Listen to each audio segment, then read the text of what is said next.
They defecated, urinated, vomited. They had their menstruation in here. They sat and slept around their own mess. In here, there is nothing like a drainage. So after defecating, urinating, whenever it rains, the rainwater comes into the dungeon, mixed up with the already mess in here. They will still have to sit in a mess. But those of the women who were not fortunate, but rather found pregnant while crossing the Atlantic Ocean, the slave ships will be thrown into the ocean alive. This is Christian's Ball Castle here in Osu, Accra. On top of this castle was a church, while underneath it was a slave dungeon. So while captives were underneath this castle, crying for help, being raped, tortured, and killed, the masters who captured them were upstairs, praising their God for job well done. Now draw near, take a closer look. Imagine standing in a dark underground room, no windows, no air, no light. Hundreds of people were once packed into that same space, chained, starving, crying, waiting for ships that would take them away forever. And today, when members of the African diaspora walk into these dungeons in Ghana, many of them break down in tears, because for the first time, history is no longer a story. It has become personal. This is the story of how the African diaspora broke down when they stepped into Ghana's slave dungeons. Now hold on a minute, just take your time as we take our time to dive deep into this conversation.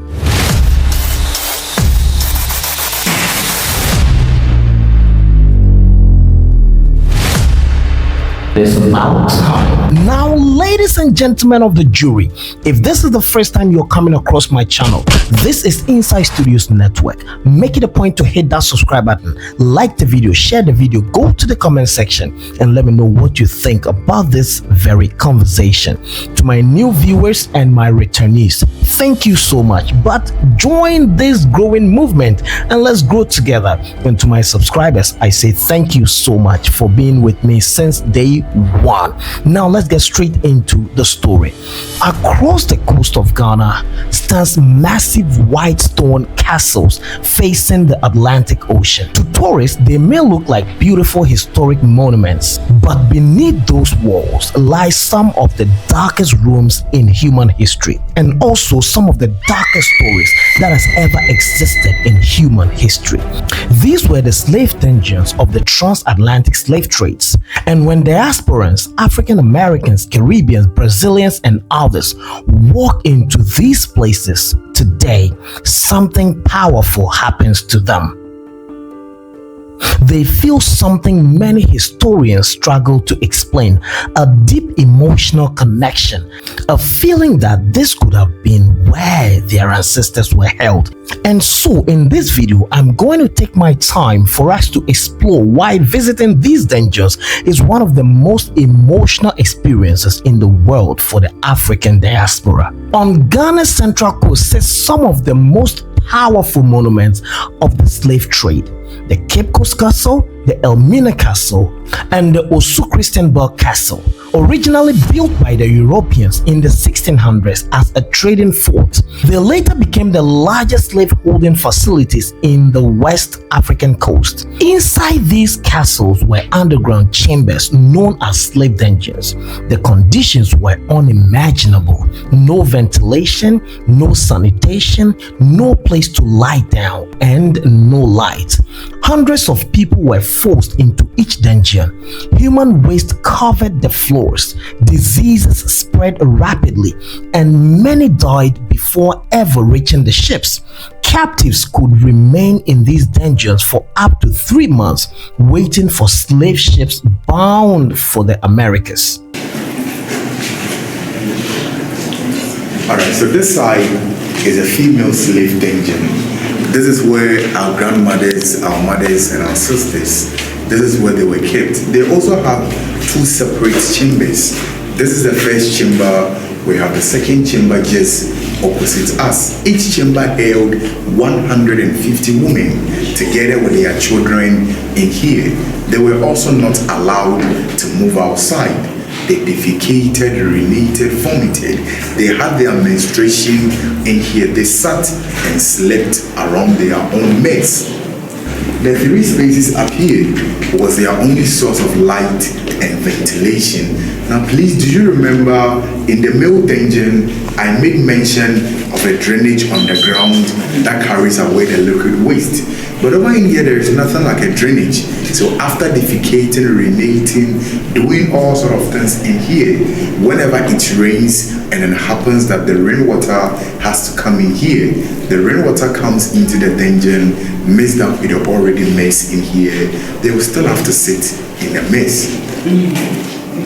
Now those of the women who were found pregnant in the dungeon as a result of officials in the castle abusing them, the British had stone houses within the community.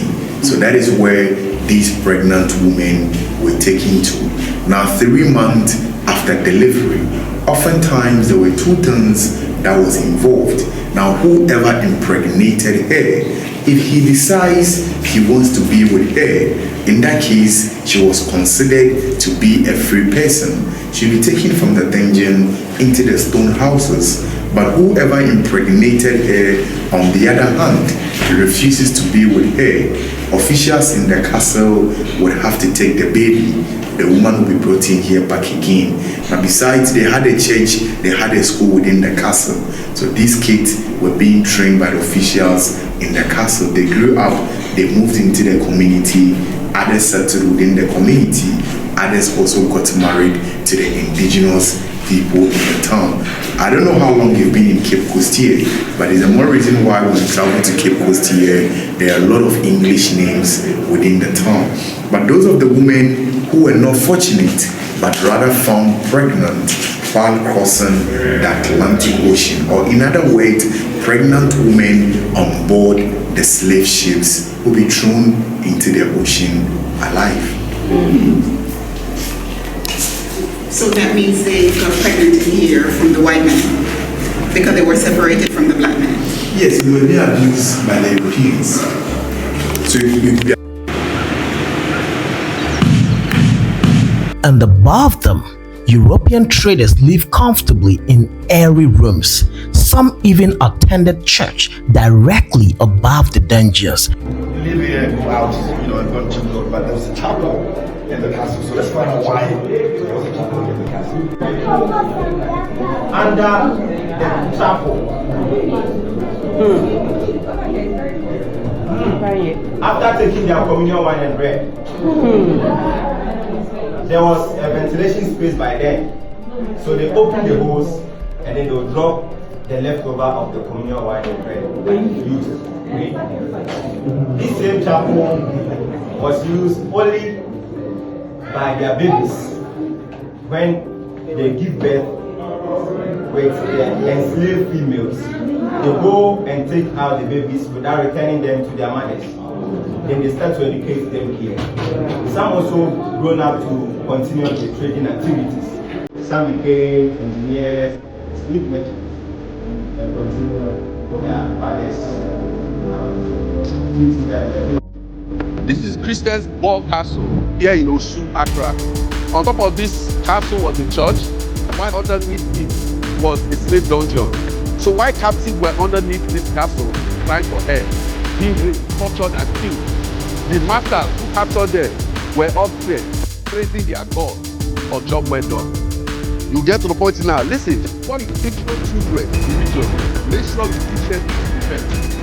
Get to the point now. You cannot really know your God if you don't understand your history. Because your God is spiritual. If you don't know your spiritual self, you can never know your God. You get to the point now. Africans need to do better. We need to do better, especially the religious leaders, the community leaders. You guys need to do better. Before you teach these children Sunday school, teach them history first. Teach them history first before you teach them Bible verses. This is Christian castle here. On top is the church, while underneath it is slave dungeon. Slave dungeon. The same people who captured them were busy torturing them downstairs, raping them, killing them, doing whatever they want with them. Because you know what? They see them as their goose. They see them as their goose. So before you be shouting, praising, do you know your God? Do you know the God you worship? Because if you don't know yourself, you don't know your God. You get to the point that before you start, I know my God. Do you know yourself? Do you truly know yourself? This is Christian castle here. Same time, slave castle here in Accra, Ghana, Osu. Try to visit this place at least before you die. We Africans, we need to do better. Show them this earth. This brutal contrast still shocks visitors today. One of the most powerful moments during a visit to these castles happens at the small doorway leading to the ocean. It is known as the door of no return.